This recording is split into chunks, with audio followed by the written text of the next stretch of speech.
Ya, terima kasih Anda masih bergabung bersama kami di Market Review dan masih berbincang bersama Pak Rinaldi Wicaksono. Beliau adalah konsultan F&B. Tadi saya sempat sampaikan sebetulnya daya tembus dari kedai kopi lokal lah di pasar Indonesia. Sejauh ini ataupun belakangan seperti apa menurut Anda, Pak Rinaldi?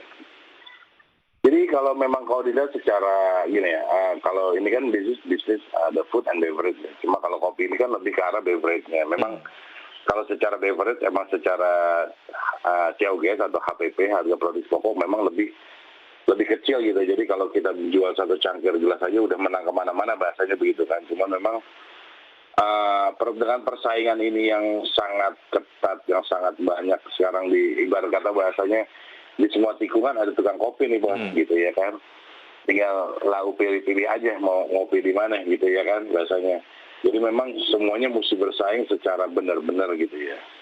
Dan kalau saya ngeliat paradigma orang ngopi itu kan juga arahnya butuh tempat duduk Pak gitu. Yeah. Jadi udah, kalau menurut saya kopi to go itu yang bisnis kopi to go mesti dipikirkan ulang gitu, karena at the end orang dari tempat kopi butuh tempat duduk, tempat nyaman untuk ngobrol, either ngomong bisnis atau ketemu orang gitu kan.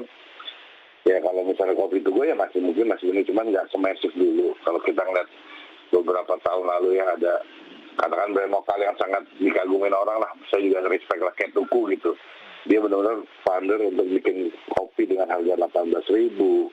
Orang willing untuk beli kopi 18.000 sembari jalan ngopi gitu kan, sembari jalan kaki, sembari minum di jalan gitu.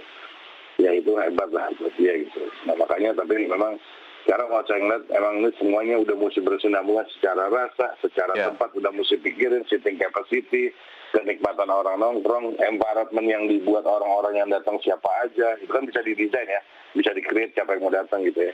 Baik. Jadi inovasinya nggak boleh berhenti ya, Pak Renaldi? Jangan, nggak bisa Mas. Oke, ada inovasi-inovasi lanjutan yang harus dilakukan lah. Walaupun mungkin secara market sekarang masih kemudian nampaknya sih menjuarai gitu, tapi itu kemudian harusnya nggak jadi satu zona nyaman lah untuk pemain kedai kopi di Indonesia. Oke, Betul. soal pemenuhan bahan baku biji kopi berkualitas lah untuk market domestik. Menurut Anda seperti apa belakangan? Ya kalau itu sih nggak usah worry ya Mas ya. Kita terlalu banyak lah untuk kita dapat biji kopi lah di Indonesia lah. Udah, kalau di Indonesia udah melimpah ya. No complain lah, nggak usah didebat lah untuk masalah itu. Kita mau sampai kapan pun aman lah untuk masalah biji kopi lah ya. Kalau bisa, apalagi kalau kita ngerosting sendiri ya, pasti harganya akan memenuhi banget secara standar COGS lah gitu. Karena harga satu murah, rasa nikmat, udah no complain lah itu kalau untuk masalah di biji kopi. Selain ada petani, kemudian juga ada kedai kopinya dan juga konsumen, ada roastery di tengah itu gitu ya, di mata rantai industri kopi lah di Indonesia. Seberapa penting sebetulnya keberadaan dari industri roastery di Indonesia, dan sejauh mana ini juga menjadi sebuah bisnis yang menarik juga, tidak hanya bicara soal kedai kopi aja. Oke.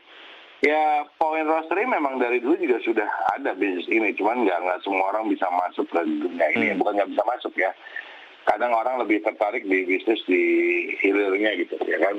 Sebenarnya kan bisnis di hulu-hulu itu yang kadang-kadang juga menarik juga untuk disikapin lah ya gitu.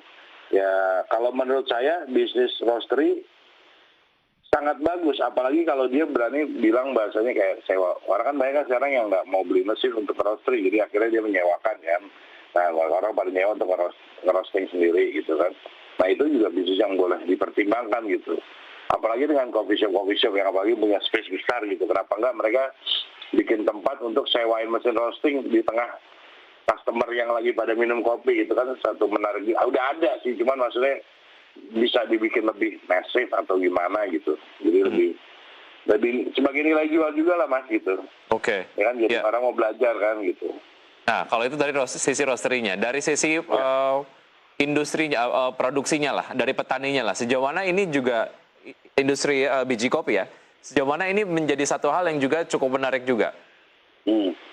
Ya, kalau saya kan sekarang, kalau saya lagi benar-benar fokus banget di hulu nih, lagi beberapa PT PNC ini. Memang kadang-kadang permasalahannya adalah processingnya mereka ya Mas, dari petik, dari mereka petik, dari apa. Makanya memang saya pribadi di sini lagi concern banget untuk ngebenahin si petaninya sih secara tools ya. Makanya saya udah beberapa perusahaan-perusahaan dari luar saya mau kontak untuk siapin dong alat untuk ini, untuk nge-grading beans, untuk ngupas buat apa. Jadi petani udah punya standarisasi otomatis gitu. Biar mereka juga bisa berkompetisi main di pasar internasional gitu.